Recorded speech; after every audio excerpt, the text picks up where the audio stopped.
अस्सलाम वालेकुम दोस्तों, इनसाइड में मौजूद अगर में कुछ आमदनी खबर यह है कि अप्रैल 2026 में पाकिस्तान में जनाब 5th जनरेशन तैयारों की जो मैन्युफैक्चरिंग है उसके लिए प्रोडक्शन लाइन का आगाज होने जा रहा है इंशाअल्लाह।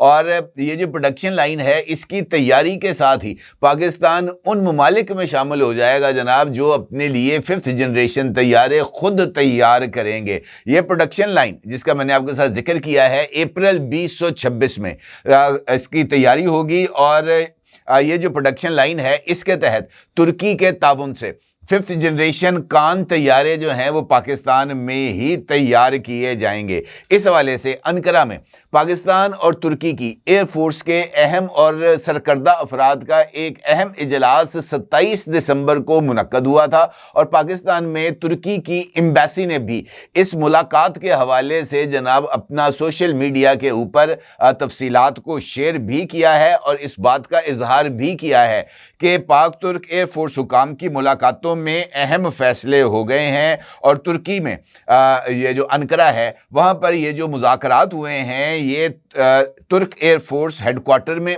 मुनक्कद हुई थी ये मुज़ाकरात की महफिल। और इसमें पाकिस्तानी वफ्द की क़यादत डिप्टी एयरफोर्स कमांडर जनाब air marshal Syed Fawad Masood Hatami ने की थी। इस मुलाकात के बाद जो तफसीलात सामने आई हैं उसके मुताबिक इन मुलाकातों में जॉइंट ट्रेनिंग, टेक्नोलॉजी ट्रांसफ़र, इलाकाई सिक्योरिटी, ऑपरेशनल इंटरऑपरेबिलिटी और एरोस्पेस में जो नई ताउन है जैसे एडवांस्ड फाइटर जेट प्रोग्राम्स और पायलट ट्रेनिंग, इसके ऊपर भी इत्तफाक राय पाया गया है। इसका मतलब ये है कि तुर्की बहुत सारे शोबों के अंदर पाकिस्तान के साथ ना सिर्फ अपने दिफाई ताउन में इजाफा करेगा बल्कि अपने जदीद तरीन प्रोजेक्ट्स की टेक्नोलॉजी भी पाकिस्तान में ट्रांसफ़र करेगा ताकि पाकिस्तान अपनी खुद भी दिफाई खुद कफालत हासिल कर सके। ये जो मुलाकात जिसका जिक्र मैंने आपके साथ किया है इसमें टेक्नोलॉजी ट्रांसफर को ही कलीदी मौजू करार दिया गया है जो कि जदीद जंग के शोबे में महारत की शेयरिंग पर मबनी है। ज्वाइंट प्रोडक्शन के मौके के ऊपर भी बातचीत की गई है, खास तौर पर डिफेंस मैन्युफैक्चरिंग में को प्रोडक्शन और 2025 में शुरू होने वाले पाक तुर्क इंडस्ट्रियल मीटिंग में ज्वाइंट हेलीकॉप्टर प्रोडक्शंस का भी हवाला दिया गया है। इस मुलाकात में ड्रोन्स भी पाकिस्तान और तुर्की मुश्तरका तौर पर तैयार कर रहे हैं जो कि पाकिस्तान के JF-17 थंडर प्रोग्राम के लिए इनसाइट्स फराहम कर सकती है। ताहम कज़ल एल्मा ये जो मखसूस एक नया जो तुर्की ने स्टेल्थ फाइटर जेट F-16 के मुकाबले तैयार किया है उसकी टेक्नोलॉजी ट्रांसफ़र के हवाले से भी इस मुलाकात में बातचीत हुई है। और कज़ल एल्मा तैयार करने वाली कंपनी जो बकियार है वो ऑलरेडी पाकिस्तान के साथ मुश्तरका ये जो TB2 और TB3 ड्रोन्स हैं उसको भी तैयार कर रही हैं। पाकिस्तान अकंची ड्रोन्स भी तैयार कर रहा है और इसके साथ साथ पाकिस्तान ड्रोन्स की भी जो स्टेल्थ जनरेशन है उसकी तैयारी भी तुर्की के साथ मिलकर कर रहा है। तो इसका मतलब ये है कि इस मुलाकात में बहुत सारे नए शोबे जिसमें स्पेस भी शामिल है उसके ऊपर भी तबादला ख्याल किया गया है। इंपॉर्टेंट बात यह है कि पाकिस्तान चीन से आज फिर एक अपना जो अर्थ ऑब्जर्वेटरी सैटेलाइट है जिसको EO-2 कहा जाता है वो भी लॉन्च कर रहा है और अल्हम्दुलिल्लाह ये पाकिस्तान का इस एक साल में तीसरा सैटेलाइट होगा जो चीन के ये जो खलाई मरकज़ है उसके ज़रिए पाकिस्तान खला में भेजेगा। पाकिस्तान इससे पहले अर्थ ऑब्जर्वेटरी 1 और उसके साथ साथ हाइपरस्पेक्टर सैटेलाइट ऑलरेडी खला में भेज चुका है। ये तीसरा सैटेलाइट है पाकिस्तान का अर्थ ऑब्जर्वेटरी जो कि खला में जाएगा और इसके साथ साथ 2026 में पाकिस्तान अपर सरफेस के अंदर अपना एक बड़ा और ताकतवर सैटेलाइट भी भेजेगा।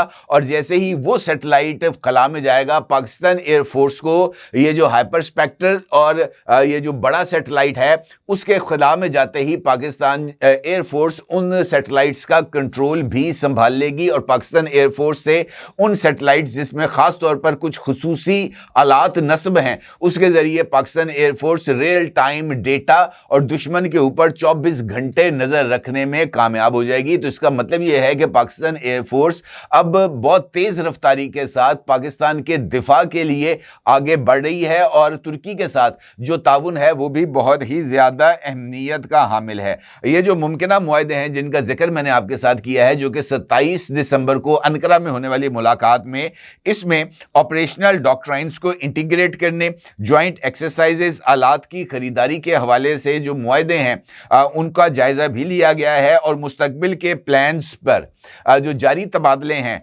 वो भी जारी हैं। और उसके साथ साथ पाकिस्तान के जो पायलट्स हैं उनकी कान तैयारों के हवाले से और पाकिस्तानी इंजीनियर्स इस वक्त तकरीबन 200 के करीब पाकिस्तानी एयरफोर्स के एरोनॉटिकल इंजीनियर्स भी तुर्की में ये जो कान तैयारे हैं इनकी तैयारी के लिए तुर्क जो इंजीनियर्स हैं और टेक्नीशियंस हैं उनके साथ मिलकर काम कर रहे हैं। इसका मतलब ये है कि तुर्की पाकिस्तानी एरोनॉटिकल इंजीनियर्स और टेक्नीशियंस को कान तैयारों की तैयारी के हवाले से मुसलसल अपने साथ इंगेज रखे हुए है।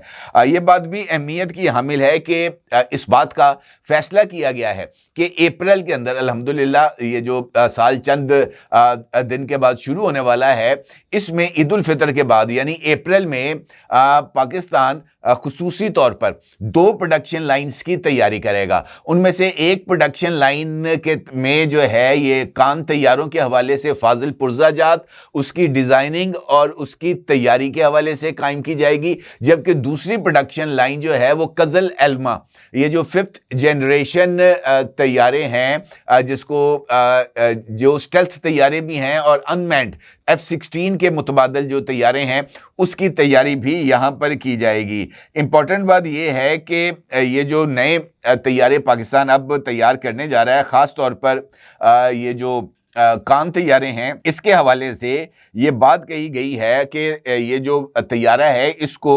जदीद तरीन तैयारा है, 5th जनरेशन तैयारा है और इसके अंदर जो स्टेल्थ फीचर्स हैं वो बहुत ज़्यादा ताकतवर हैं। यानी ये दुश्मन के रडार पर नज़र नहीं आता, बहुत ही तेज़ रफ्तार है, ताकतवर है और जिसे कह सकते हैं कि ये आर्टिफिशियल इंटेलिजेंस भी इस तैयारे के अंदर इस्तेमाल हुई है, जो कि इस तैयारे को दोस्त और दुश्मन पहचानने में मदद भी फराहम करती है।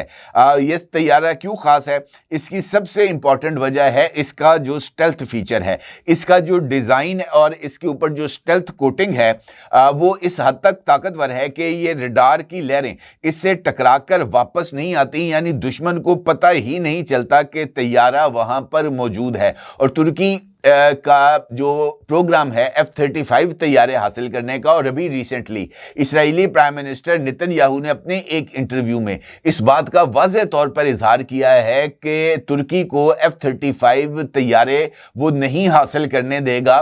तो तुर्की ने F-35 तैयारों के मुकाबले में अपना जो 5th जनरेशन तैयारा है, जो कि F-35 तैयारों को का नेमुल बदल के तौर पर तैयार किया जा रहा है, तो ये इनफैक्ट इसराइल के लिए एक बहुत बड़ा सेटबैक है, जहां पर वो तुर्की को F-35 तैयारों के प्रोग्राम के अंदर शामिल होने से रोकने की जो है वो सर धड़ की बाजी लगा रहा है।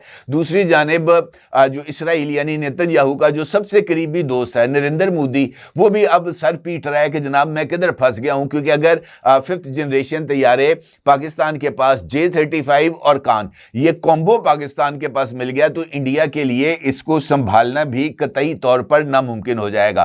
कान तैयारों की जो दूसरी अहम खूबी है वो है इसका आवाज की रफ्तार से दुगना तेज होना, यानी ये जो है वो मैक 2 की स्पीड से परवाज कर सकता है, आवाज की रफ्तार से दुगना, और उसके साथ साथ ये बगैर आफ्टर बर्नर चलाए भी सुपरसोनिक रह सकता है।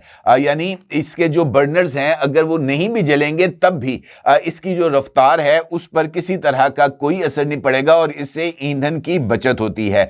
इस तैयारे की रेंज भी ज़्यादा है और ये ऊंची यानी निहायत बुलंदी पर परवाज भी कर सकता है। 55,000 फुट की बुलंदी तक ये तैयारा उड़ सकता है और 1,100 किलोमीटर तक ये तैयारा एक ही ईंधन के अंदर फ्लाइट कर सकता है। फिलहाल इस तैयारे के अंदर अमरीकी F110 इंजन इस्तेमाल किया जा रहा है, लेकिन जल्द ही तुर्की का अपना बनाया हुआ TEI इंजन लगेगा, जो कि ये जो F110 जितना ही ताकतवर इंजन है। इसके अंदर हथियार रखने के लिए खुफिया खाने, जिनको इनर बेस कहा जाता है, वो कायम है, ताकि इसका स्टेल्थ फीचर किसी तरीके से मुतासर ना हो। इसमें जदीद रडार, इलेक्ट्रॉनिक जंग का सामान, मसनूई जहानत का यानी AI सूट भी इसी तैयारे के अंदर लगा हुआ है। हेलमेट माउंटेड डिस्प्ले है, यानी पायलट को अपने हेलमेट के अंदर ही, हेलमेट की जो स्क्रीन है उसके ऊपर ही उसे बहुत सारी चीज़ें वहीं पर नज़र आ रही होंगी, और उसके साथ साथ आर्टिफिशियल इंटेलिजेंस भी तैयारे के पायलट को दुरुस्त फैसला करने में मदद देगी। इसके साथ साथ ये जो तैयारा है कजल एल्मा के साथ मिलकर भी लड़ाई लड़ सकता है, यानी एक पायलट वाला तैयारा कई बगैर पायलट वाले तैयारों को कंट्रोल भी कर सकता है। यानी कान तैयारों के साथ कजल एल्मा अगर एक फॉर्मेशन के साथ उड़ेंगे तो वो कजल एल्मा का कंट्रोल भी कान तैयारे के पायलट के पास ही होगा, जो कि बहुत ही ज्यादा अहमियत की हामिल सूरत हाल डेवलप होगी। अब यही वो सूरत हाल है जिसने इंडिया को इनफैक्ट बहुत ही ज्यादा जिसे हम कह सकते हैं कि एक नई कश्मकश में डाल दिया है।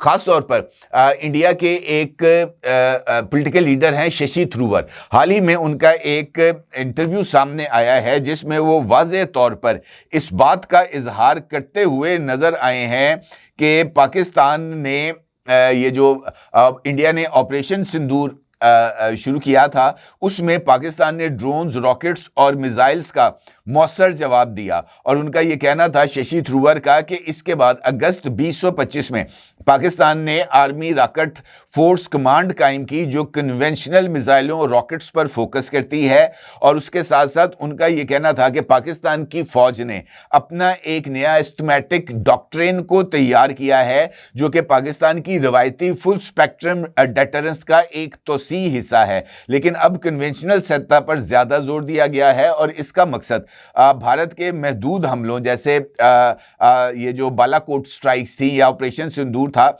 उसका कन्वेंशनल मिसाइलों से बराह रास्त और मुतनासिब जवाब दिया जाए, ताकि जौहरी हद तक जाने की जरूरत ना पड़े। यानी शशि थरूर ये कह रहे हैं कि पाकिस्तान जो है वो भारत के मुकाबले में ज्यादा अपने आप को बेहतर अंदाज से इक्विप कर रहा है डिफेंसिव ये जो साजो सामान है इसके एतबार से। और पाकिस्तान ने अपने डिफेंस को मजीद मल्टी लेयर कर दिया है, और उसके साथ साथ पाकिस्तान ने अपनी ये जो फुल स्पेक्ट्रम डेटरेंस है इसको भी एक्सटेंड किया है, और एक नई मिलिट्री डॉक्ट्रिन, एक नए नजरिए की बुनियाद रखी है, जिसके नतीजे में ये जो नई पाकिस्तान की नई मिलिट्री डॉक्ट्रिन है ये भारत के लिए खतरा है।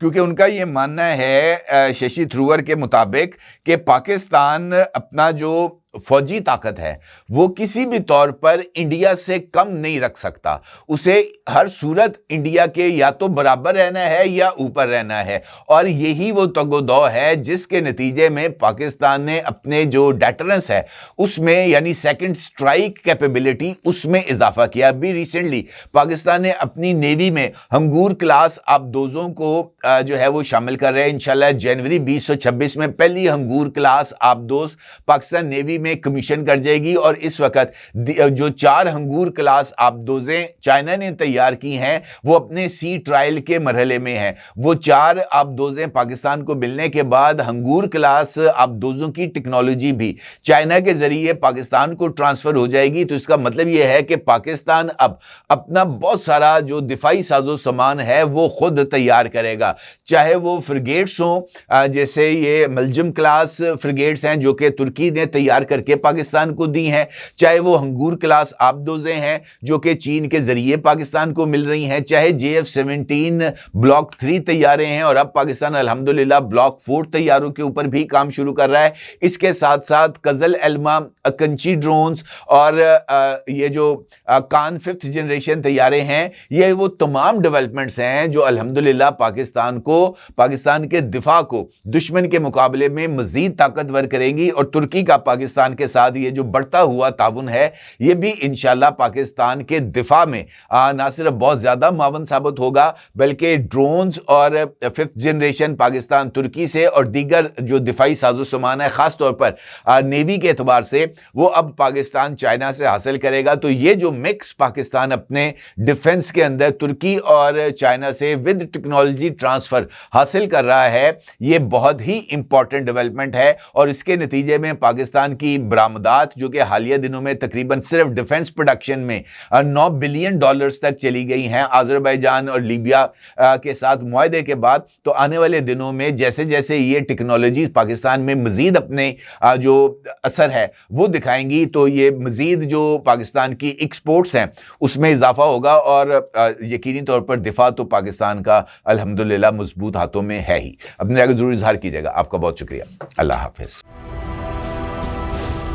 क्या आप एक बिजनेस ओनर हैं और चाहते हैं कि आपका ब्रांड ज्यादा से ज्यादा लोगों तक पहुंचे? हमारे पास है आपके लिए एक बेहतरीन मौका। हमारे YouTube चैनल पर रोजाना हजारों लोग वीडियोस देखते हैं। ये वही लोग हैं जो बाखबर, बाशऊर और फैसला करने वाले हैं। अब आप अपने बिजनेस को बराह रास्त हमारे YouTube चैनल पर प्रमोट कर सकते हैं। प्रोडक्ट प्लेसमेंट और स्पॉन्सर्ड सेगमेंट्स के जरिए आप अपने ब्रांड को लाखों पोटेंशियल कस्टमर्स तक पहुंचा सकते हैं। तो देर किस बात की, आज ही अपने बिजनेस को नए लेवल पर ले जाएं। For more information, call us 9233 8122 280.